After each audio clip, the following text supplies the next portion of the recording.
ओम साई राम। चलिए, आज की वीडियो शुरू करने से पहले बोलूँगी मेरे चैनल को लाइक एंड सब्सक्राइब कीजिएगा ताकि आप ज़्यादा से ज़्यादा मेरी वीडियो सुन और देख सकें। आज की वीडियोस में 3 मैसेजेस हैं। अगर आप आज की वीडियो की स्टोरी सुनेंगे थोड़ा सा ध्यान लगाकर तो आपको बहुत सारे ऐसे प्रश्न हैं जिनका जवाब मिलेगा। और स्पेशली आज बाबा आपको क्या कहना चाहते हैं, क्योंकि बाबा अपने सभी भक्तों के मन की बात को बहुत अच्छे से समझते हैं। तो आप सभी के मन में क्या चल रहा है, ऐसा आज आपको महसूस होगा कि स्वयं बाबा ने आकर आपको आपके प्रश्नों के जवाब दिए हैं। और उन सभी को जवाब मिलेंगे जो साईं भक्त हैं और जो पूर्ण श्रद्धा से इस मैसेज को सुनेंगे। हालात के सामने मजबूर हो जाता है, कभी अपनों के सामने तो कभी परायों के सामने। इंसान को मजबूर देखकर कभी कभी मालिक भी मजबूर हो जाता है, क्योंकि जो कुछ भी होना है प्रारब्ध के अनुसार होना है। और मालिक की मजबूरी यह है कि वो प्रारब्ध में हस्तक्षेप नहीं कर सकता। जब कोई विश्वासघात करता है तो दिल फटता है, आंखें रोती हैं। पूरे संसार से ही नहीं, मालिक से भी विश्वास में दरारें पड़ जाती हैं। लेकिन मालिक पर अपने विश्वास को कभी डोलने मत दो। हालात कितने भी बुरे क्यों ना हो, मालिक का साथ होगा तो सारी मुश्किलें हल हो जाएंगी। राजा हरिश्चंद्र की मिसाल तो सबके सामने है। राजपाट, धन दौलत, राजमहल सब छिन गया। यहां तक कि उसकी बीवी और बच्चा भी उससे अलग हो गए।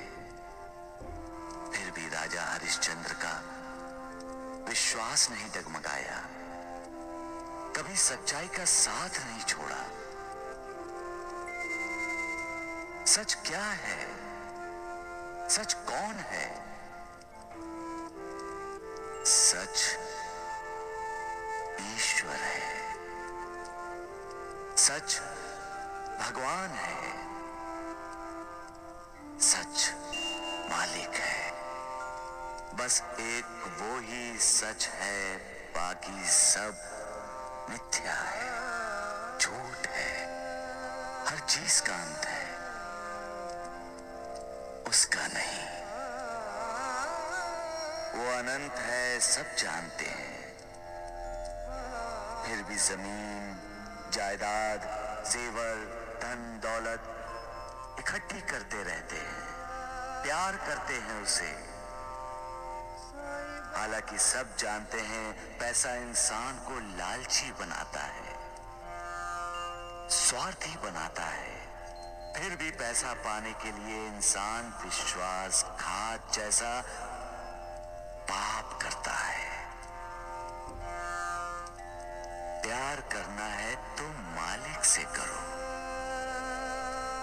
वो प्यार करो जिससे श्रद्धा जागे, वो प्यार करो जिससे विश्वास पैदा हो,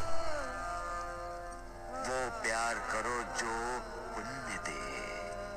वो ही पुण्य तुम्हारा उद्धार करेगा।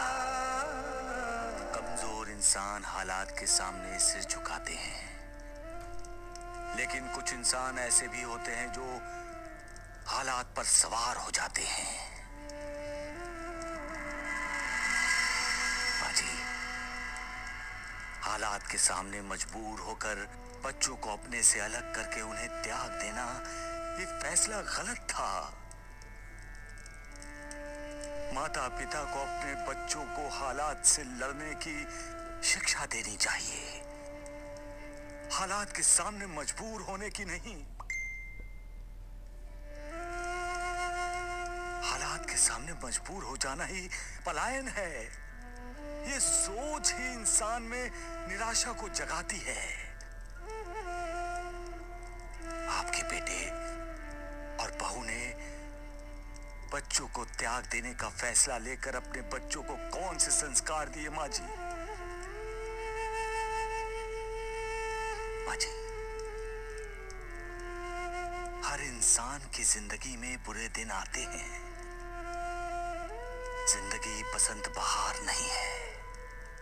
यहाँ रोशनी है तो साथ में अंधेरा भी, यहाँ उदय भी है और यहाँ अस्त भी। यहाँ दुख भी होते हैं और सुख भी। यहाँ कुदरती सूखा पड़ता है तो सूखी भावनाओं का भी पड़ता है अकाल।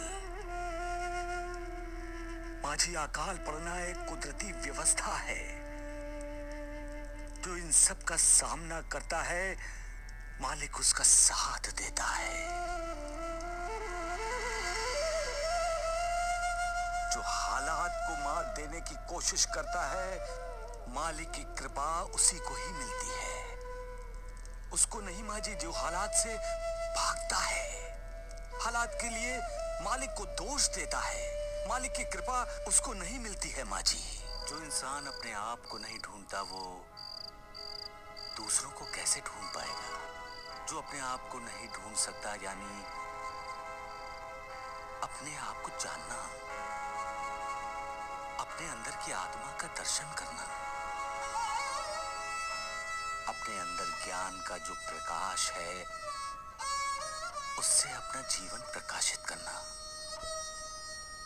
जब अपना जीवन प्रकाशित हो जाए, तब दूसरों की खोज आसानी से की जा सकती है। कोई मिसाल दे सकते हो तुम? एक तपस्वी साधु का शिष्य था। कई वर्ष कोशिश करने के बाद भी वो ध्यान नहीं लगा सका। आखिर वो अपने गुरुदेव यानी उस तपस्वी साधु के पास गया। बोला, इतने वर्षों से मैं ध्यान लगाने की कोशिश कर रहा हूं, लेकिन ध्यान लग ही नहीं रहा। तो फिर तपस्वी साधु ने क्या कहा? साधु ने कहा, तुम इस देश के राजा के पास जाओ। ध्यान कैसे लगाया जाता है, वो तुम्हें शिक्षा देंगे। एक राजा? हाँ गुरुदेव। वो राजा के पास गया। कहा कि राजा तो मदिरा और मदिराक्ष में डूबा हुआ है। हाँ गुरुदेव, ऐसा ही हुआ।